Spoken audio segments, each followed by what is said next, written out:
ভাই, একটা মজার কথা শোনো। ব্যাপারখানা রহস্যময়, সন্দেহ নেই কোনো।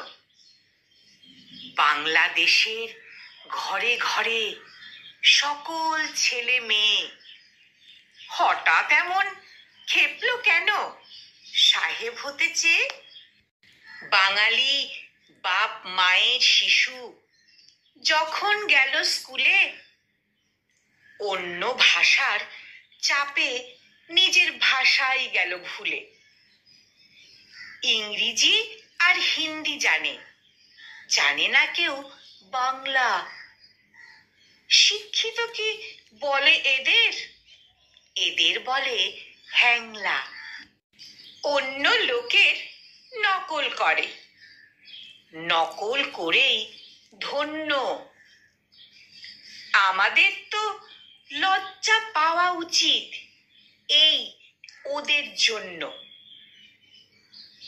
এই ভাষাতেই রবি ঠাকুর লেখেন গীতাঞ্জলি। নোবেল পাওয়া সেই ভাষাতেই আমরা কথা বলি। এমন বিরাট মর্যাদা আর কটা ভাষায় আছে? আমরা কেন বিকিয়ে যাব অন্য ভাষার কাছে? তাই তো বলি, আপত্তি নেই অন্য ভাষা শিখতে। আপত্তি নেই হিন্দি বলায়, ইংরাজিতে লিখতে।